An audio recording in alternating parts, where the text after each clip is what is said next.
బాలీవుడ్లో పలు ఫ్రాంచైజీ సినిమాలు రూపొందుతున్నాయి. వాటిలో ఆషికీ కూడా ఒకటి. ఇప్పటివరకు వచ్చిన 2 సినిమాలకు మంచి ఆదరణ లభించింది. ఇప్పుడు ఆషికీ 3 తెరకెక్కుతోంది. అనురాగ్ బసు దర్శకత్వం వహిస్తున్న ఈ చిత్రంలో కార్తీక్ ఆర్యన్ హీరో కాగా, యానిమల్ బ్యూటీ తృప్తి డిమ్రీ హీరోయిన్ గా నటిస్తోంది. గతేడాది ఆరంభమైన ఈ మూవీ కొంతమేరకు షూటింగ్ జరుపుకుంది. ఇప్పుడు తృప్తి స్థానంలో మరో హీరోయిన్ ను రంగంలోకి దింపబోతున్నారు దర్శక నిర్మాతలు. తృప్తి అందాల ఆరబోత బాగానే ఉన్నప్పటికీ హీరోయిన్ పాత్రకు న్యాయం చేయలేదేమోనన్న అనుమానంతో ప్రభాస్ ఫౌజీలో నటిస్తున్న ఇమాన్విని ఎంపిక చేశారట. సోషల్ మీడియా ఇన్ఫ్లుయెన్సర్ అయిన ఇమాన్వి ఫౌజీ పూర్తయ్యే వరకు మరో సినిమా కమిట్ కాకూడదనే నియమం ఉన్నప్పటికీ ఈ సినిమా నిర్మాతల్లో ఒకరు ఆషికీ 3 కూడా నిర్మాత కావడంతో ఇమాన్వికి లైన్ క్లియర్ అయిందట. మరి తృప్తిని కాదని ఇమాన్వితో వెళుతున్న ఆషికీ 3 దర్శక నిర్మాతలకు ఆ సినిమా ఎలాంటి ఫలితాన్ని అందిస్తుందో చూడాలి.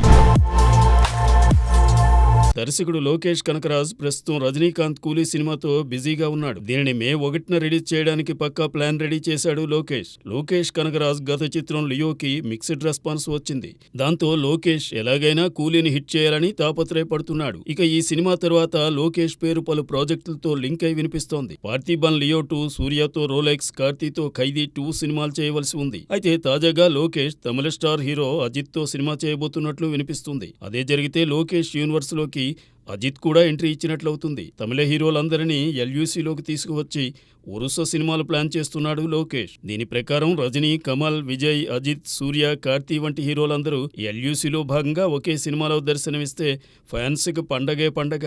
మరి ఆ రోజు ఎప్పుడు వస్తుందో చూడాలి.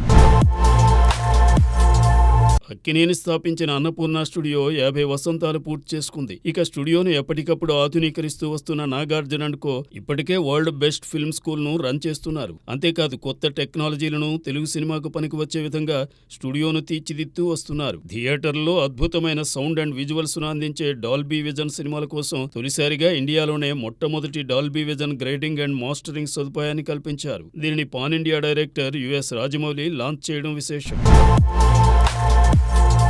పుష్ప 2తో ఆల్ ఇండియా రికార్డ్ కొట్టిన అల్లు అర్జున్ ముంబైలో సంజయ్ లీలా బన్సాలీని కలుసుకున్నారు. వీరి భేటీకి నేపథ్యం ఏమిటన్నది తెలియకపోయినా ఇద్దరి మధ్య ఆసక్తికరమైన చర్చ జరిగినట్లు తెలుస్తోంది. పుష్ప ఫ్రాంచైజ్ తో ఉత్తరాది వారి నట్టింట్లోకి వెళ్లిపోయాడు బన్నీ. ఇక అట్లీతో అనుకున్న పాన్ ఇండియా సినిమా వెనక్కి వెళ్లడంతో కొత్త కాంబినేషన్ కోసం చూస్తున్నాడు బన్నీ.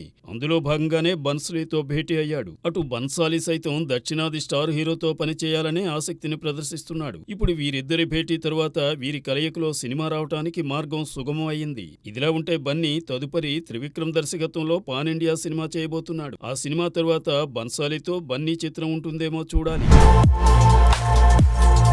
గత కొన్నేళ్లుగా విక్రమ్ కు సరైన హిట్ పడలేదు. ఎన్నో ఆశలు పెట్టుకున్న తంగలాన్ కూడా బాక్సాఫీస్ వద్ద బాల్చీ తనేసింది. దీంతో రాబోయే వీర ధీర సూరన్ పైనే విక్రమ్ ఆశలు పెట్టుకున్నాడు. గ్యాంగస్టర్ డ్రామాగా తెరకెక్కుతున్న ఈ సినిమాకు ఎస్యు అరుణ్ కుమార్ దర్శకత్వం వహిస్తున్నాడు. దుషారా విజయన్ హీరోయిన్ గా నటించిన ఈ సినిమా పోస్ట్ ప్రొడక్షన్ వర్క్ ను జరుపుకుంటోంది. ఈ సినిమాను సంక్రాంతికి రిలీజ్ చేయాలనుకున్నప్పటికీ అజిత్ విడామొయర్చిని పొంగల్కి రిలీజ్ చేస్తామని ప్రకటించడంతో వెనుకడుగు వేశారు నిర్మాతలు. ఇప్పుడు ఈ సినిమా తెలుగు హక్కులను తిరుపతి ప్రసాద్ దక్కించుకున్నారు. ఎన్వీఆర్ సినిమాస్ పై ఆయన ఈ మూవీని జనవరి 30న రిలీజ్ చేయబోతున్నారు. తమిళంలో హెచ్ఆర్ పిక్చర్స్ పతాకంపై రూపొందుతున్న ఈ సినిమాకు జీవి ప్రకాష్ కుమార్ సంగీతం అందిస్తున్నాడు. మరి ఈ సినిమా అయినా విక్రమ్ కి హిట్ అందిస్తుందేమో చూడాలి.